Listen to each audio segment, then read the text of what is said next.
காஞ்சி சிட்டுக்குருவி சேனல் நேயர்களுக்கு வணக்கம். இப்போ நான் என்ன செய்ய போகிறேன்னா, தலைமுடி கொட்டி போதில்ல, அதுக்காக நெல்லிக்காயும் கருவேப்பிலையும் வச்சு ஒரு தொக்கு செய்ய போகிறேன். அதுக்கு என்னென்ன தேவைன்றத சொல்கிறேன். கருவேப்பிலை, நெல்லிக்காய், வெந்தயம், வெல்லம், கடுகு, காஞ்ச மிளகா, புளி, நல்லெண்ணெய், செக்கு நல்லெண்ணெய். இதை வச்சு தான் நான் இப்போ நெல்லிக்காய் தொக்கு, நெல்லிக்காவும் கருவேப்பிலையும் சேர்ந்த தொக்கு செய்ய போகிறேன். ஒரு இட்லி பாத்திரத்தை அடுப்பில் வச்சு கேஸில் வச்சு பாருங்க, இட்லி தட்டை வச்சு இந்த நெல்லிக்காயை கொஞ்ச நேரம் ஆவியில் வேகட்டும்.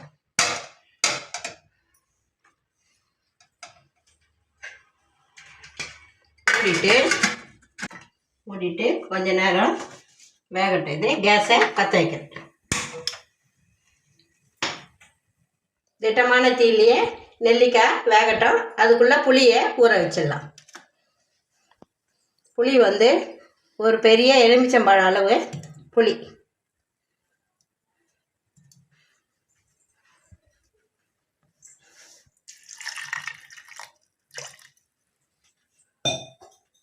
அது ஊறட்டும்.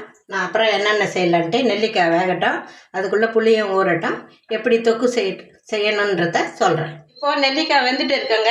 இட்லி பாத்திரத்தை எடுத்து ஆறட்டும். கொஞ்ச நேரம் பொறுத்து நம்ம திறந்து பார்க்கலாம். இப்போ ஒரு சின்ன கடாயை வச்சு மிளகாயெல்லாம் வறுத்துக்கலாம்.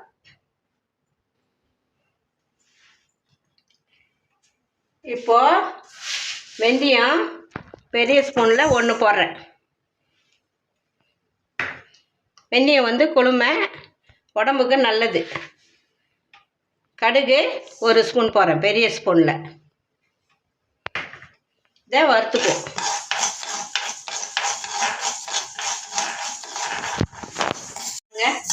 கலர் மாறி இருக்குது. வெந்தய கடுகு வந்து பொரிஞ்சிடுச்சு. வெந்தயம் கலர் மாறி இருக்குது பாருங்க. கலர் செவந்த நிறமாக மாறி இருக்குது. இப்போ வறுபட்டு போச்சு. எடுத்து வேறு பாத்திரத்தில் மாற்றிடுறேன்.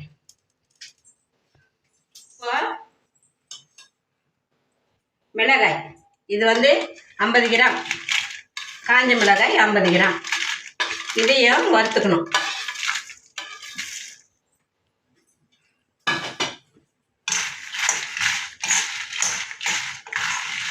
மிளகாய் வறுபட்டு போச்சு.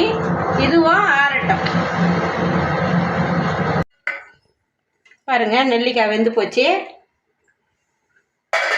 இதை வந்து கொட்டை தனியாக, நெல்லிக்காய் அந்த இது தனியாக, காய் தனியாக எடுக்கணும். அது எடுக்கிறது எப்படி எடுக்கிறதுன்றத நான் காமிக்கிறேன்.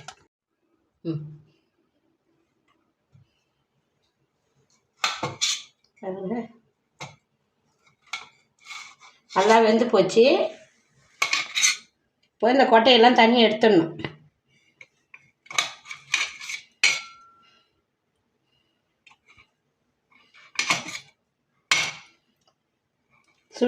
சூடு ஆறட்டோன்னு இதெல்லாம் எடுக்கணும். பாருங்க, உள்ளே இருக்கும். இதை எடுத்துடணும் தனியாக. இது மாதிரி எல்லாத்தையும் எடுத்துடலாம். ஊற வச்ச புளி ஊறி போச்சு நல்லா. இது வந்து 50 கிராம் புளி. இதை கரைச்சி வச்சுக்கலாம். நல்லா கரைச்சி இருத்து வச்சுக்கலாம்.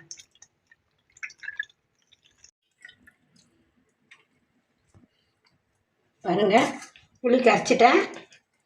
நல்லா எடுத்துடணும். இன்னும் ஒரு வாட்டி கூட கரைச்சிக்கலாம். கொஞ்சமாக தண்ணி ஊற்றி இன்னும் ஒரு வாட்டி கரைச்சிக்கலாம். கரைச்சது அதையும் இப்போ சின்ன ஜாரில் வறுத்து வச்ச 1 டீஸ்பூன், பெரிய டீஸ்பூனில் 1 டீஸ்பூன் வெந்தயம், 1 டீஸ்பூன் கடுகு, 50 கிராம் காஞ்ச மிளகா, இதை அப்படியே பொடி பண்ணிடணும். பொடி பண்ணி எடுத்துக்கலாம்.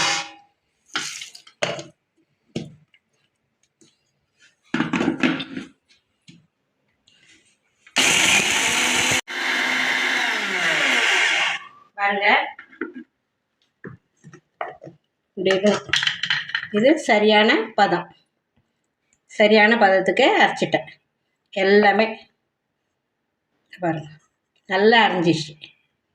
இது அப்படியே இருக்கட்டும். இது 1/4 கிலோ நெல்லிக்காய் வேக வச்சு இப்போ கொட்டையெல்லாம் எடுத்தாச்சு. இப்போது பெரிய ஜாரில் வச்சு இதெல்லாம் நல்லா மசிச்சு எடுத்துக்கலாம்.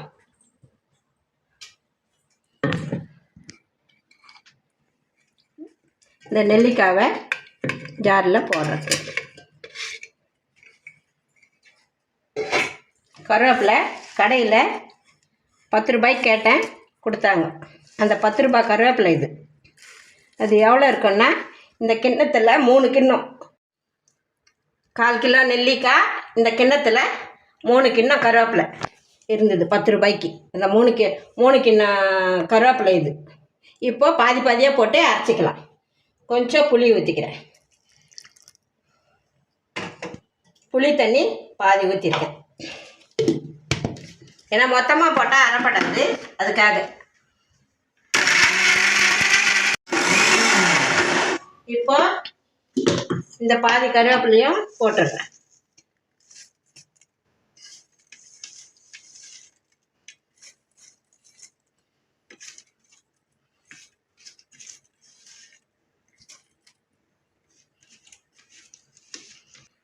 பாதி கருவேப்பிலையும் போட்டுட்டேங்க. போட்டுட்டு இப்போது வெல்லம் வந்து ஒரு 50 கிராம் வெல்லத்துக்கு போடுறேன். 50 கிராம் 75 கிராம் போடலாம். 75 கிராம் வெல்லம் போட்டுக்கோங்க.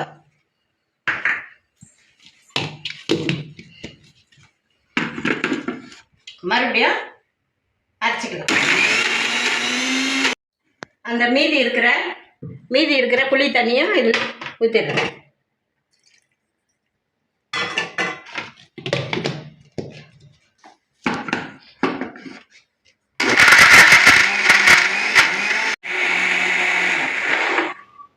பாருங்க, நல்லா அரைப்பட்டுச்சு. இப்போ நல்லா அரைப்பட்டுச்சு. இந்த அளவுக்கு, இந்த பதத்துக்கு அரைச்சி எடுத்துக்கணும். இப்போ ஒரு கடாயை கேஸில் வைக்கிறேன். வச்சுட்டு மறுபடியும் கேஸை பற்ற வைக்கிறேன்.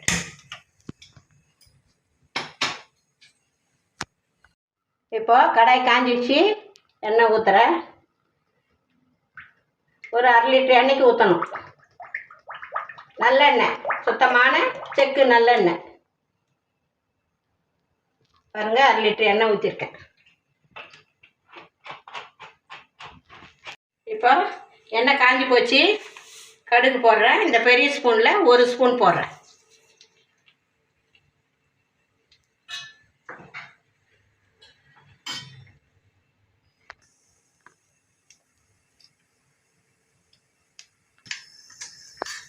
இப்போ கடுகு பொரிஞ்சிச்சு. பாருங்கள், கடுகு நல்லா பொரியுது. கேஸை வந்து சிம்மில் வச்சிடணும். சிம்மில் வச்சுட்டு இப்போ நம்ம அரைச்ச விழுத முள்ள எண்ணெயில் போடணும்.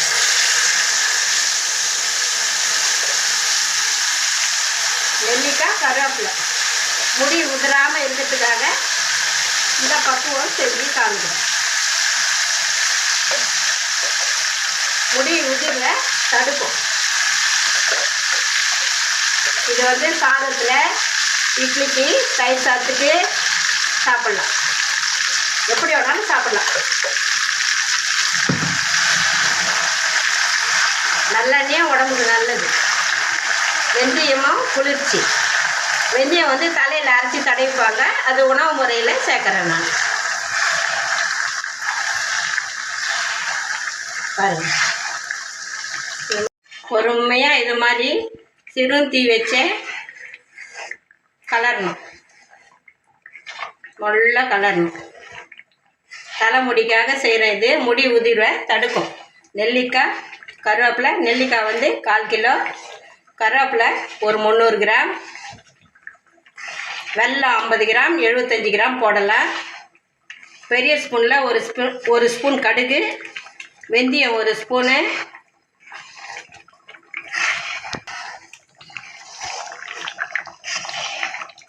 நல்லெண்ணெய் 1/2 லிட்டர்.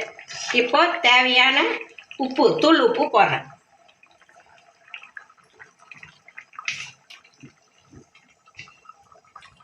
பாருங்கள், தேவையான உப்பு பெரிய ஸ்பூனில் 1, பெரிய ஸ்பூனில் பாதி, அந்த அளவு நீங்கள் ஸ்பூனில் எடுத்து போட்டுக்கங்க. நான் கையாலே போட்டு நெய்யிலே நல்லா வதங்கிச்சு. கலரும் கருவேப்பிலாம் நல்லா கலர் மாறி வந்துச்சு, வெந்து மாறி வந்துச்சு.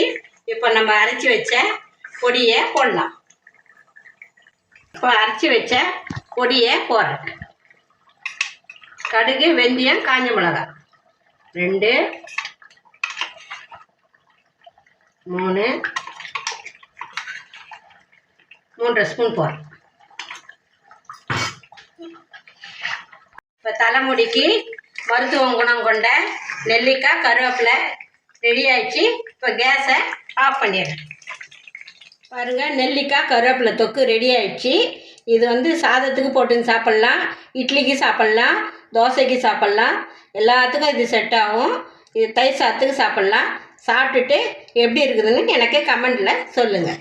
ஆஞ்சி சிட்டுக்குருவி சேனலுக்கு லைக் பண்ணுங்கள், ஷேர் பண்ணுங்கள், கமெண்ட் பண்ணுங்கள், மறக்காமல் சப்ஸ்கிரைப் பண்ணுங்கள். நன்றி.